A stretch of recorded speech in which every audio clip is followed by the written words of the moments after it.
1 യോഹന്നാൻ 2-ാം അധ്യായം. നമ്മുടെ മധ്യസ്ഥൻ. എൻ്റെ കുഞ്ഞുങ്ങളെ, നിങ്ങൾ പാപം ചെയ്യാതിരിക്കേണ്ടതിനാണ് ഞാൻ ഇവ നിങ്ങൾക്കെഴുതുന്നത്.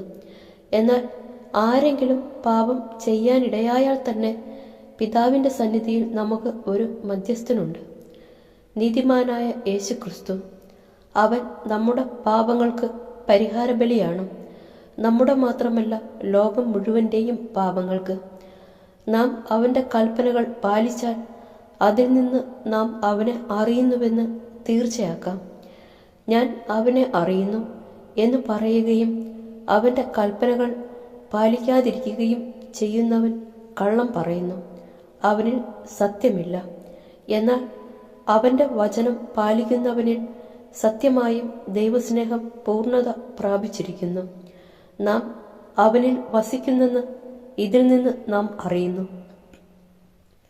അവനിൽ വസിക്കുന്നെന്ന് പറയുന്നവൻ അവൻ നടന്ന അതേ വഴിയിലൂടെ നടക്കേണ്ടിയിരിക്കുന്നു. പുതിയ കൽപ്പന. പ്രിയപ്പെട്ടവരെ, ഒരു പുതിയ കൽപ്പനയല്ല ഞാൻ നിങ്ങൾക്കെഴുതുന്നത്. ആരംഭം മുതൽ നിങ്ങൾക്ക് നൽകപ്പെട്ട പഴയ കൽപ്പന തന്നെ. ആ പഴയ കൽപ്പനയാകട്ടെ നിങ്ങൾ ശ്രവിച്ച വചനം തന്നെയാണ്. എങ്കിലും ഞാൻ നിങ്ങൾക്ക് എഴുതുന്നത് ഒരു പുതിയ കൽപ്പനയെക്കുറിച്ചാണ്. അത് അവനിലും നിങ്ങളിലും സത്യമാണ്. എന്തുകൊണ്ടെന്നാൽ അന്ധകാരം അസ്തമിച്ചുകൊണ്ടിരിക്കുന്നു, യഥാർത്ഥ പ്രകാശം ഉദിച്ചു കഴിഞ്ഞിരിക്കുന്നു. താൻ പ്രകാശത്തിലാണെന്ന് പറയുകയും അതേസമയം തൻ്റെ സഹോദരനെ ദ്വേഷിക്കുകയും ചെയ്യുന്നവൻ ഇപ്പോഴും അന്ധകാരത്തിലാണ്. സഹോദരനെ സ്നേഹിക്കുന്നവൻ പ്രകാശത്തിൽ വസിക്കുന്നു, അവന് ഇടർച്ച ഉണ്ടാകുന്നില്ല. എന്നാൽ തൻ്റെ സഹോദരനെ വെറുക്കുന്നവൻ ഇരുട്ടിലാണ്, അവൻ ഇരുട്ടിൽ നടക്കുന്നു. ഇരുട്ട് അവൻ്റെ കണ്ണുകളെ അന്ധമാക്കിയതിനാൽ എവിടേക്കാണ് പോകുന്നതെന്ന് അവൻ അറിയുന്നില്ല.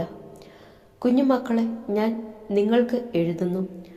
അവൻ്റെ നാമത്തെ പ്രതി നിങ്ങളുടെ പാപങ്ങൾ ക്ഷമിക്കപ്പെട്ടിരിക്കുന്നു. പിതാക്കന്മാരെ, ഞാൻ നിങ്ങൾക്ക് എഴുതുന്നു. ആദ്യം മുതലുള്ളവനെ നിങ്ങൾ അറിയുന്നു. യുവാക്കന്മാരെ, ഞാൻ നിങ്ങൾക്കെഴുതുന്നു. ദുഷ്ടനെ നിങ്ങൾ ജയിച്ചിരിക്കുന്നു. കുഞ്ഞുങ്ങളെ, ഞാൻ നിങ്ങൾക്കെഴുതുന്നു. പിതാവിനെ നിങ്ങൾ അറിയുന്നു. പിതാക്കന്മാരെ, ഞാൻ നിങ്ങൾക്ക് എഴുതുന്നു. ആദ്യം മുതലുള്ളവനെ നിങ്ങൾ അറിയുന്നു. യുവാക്കന്മാരെ, ഞാൻ നിങ്ങൾക്ക് എഴുതുന്നു. നിങ്ങൾ ശക്തന്മാരാണ്, ദൈവത്തിൻ്റെ വചനം നിങ്ങളിൽ വസിക്കുന്നു. നിങ്ങൾ ദുഷ്ടനെ ജയിക്കുകയും ചെയ്തിരിക്കുന്നു. ലോകത്തെയോ ലോകത്തിലുള്ള വസ്തുക്കളെയോ നിങ്ങൾ സ്നേഹിക്കരുത്. ആരെങ്കിലും ലോകത്തെ സ്നേഹിച്ചാൽ പിതാവിൻ്റെ സ്നേഹം അവനിൽ ഉണ്ടായിരിക്കുകയില്ല.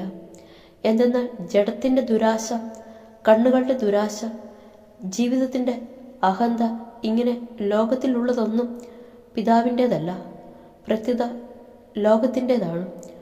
ലോകവും അതിൻ്റെ മോഹങ്ങളും കടന്നു പോകുന്നു. ദൈവഹിതം പ്രവർത്തിക്കുന്നവരാകട്ടെ എന്നേക്കും നിലനിൽക്കുന്നു. ക്രിസ്തുവിൻ്റെ വൈരികൾ. കുഞ്ഞുങ്ങളെ, ഇത് അവസാന മണിക്കൂറാണ്. അന്തിക്രിസ്തു വരുന്നു എന്ന് നിങ്ങൾ കേട്ടിട്ടുണ്ടല്ലോ. ഇപ്പോൾ തന്നെ അനേകം വ്യാജ ക്രിസ്തുമാർ പ്രത്യക്ഷപ്പെട്ടിട്ടുണ്ട്. ഇത് അവസാന മണിക്കൂറാണെന്ന് അതിൽ നിന്ന് നമുക്കറിയാം.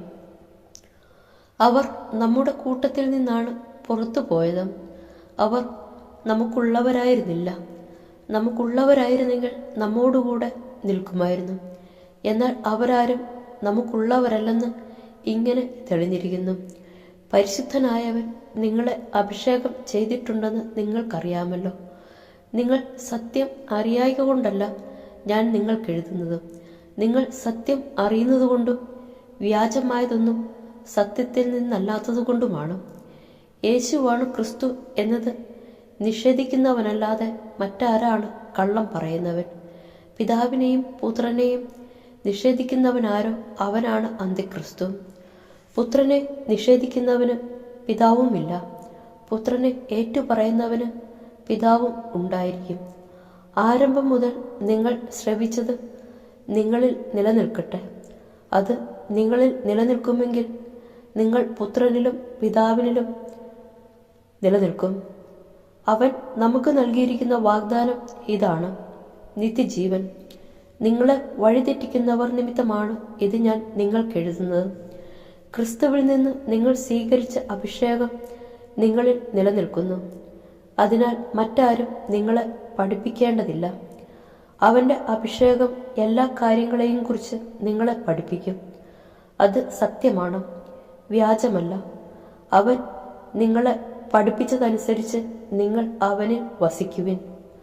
കുഞ്ഞുമക്കളെ, അവൻ പ്രത്യക്ഷനാകുമ്പോൾ നമുക്ക് ആത്മധൈര്യം ഉണ്ടായിരിക്കാനും അവൻ്റെ മുമ്പിൽ ലജ്ജിക്കാതിരിക്കാനും വേണ്ടി അവനിൽ വസിക്കുവിൻ. അവൻ നീതിമാനാണെന്ന് നിങ്ങൾക്ക് അറിയാമെങ്കിൽ നീതി പ്രവർത്തിക്കുന്ന ഏവനും അവനിൽ നിന്ന് ജനിച്ചവനാണെന്ന് നിങ്ങൾക്ക് തീർച്ചയാക്കാം.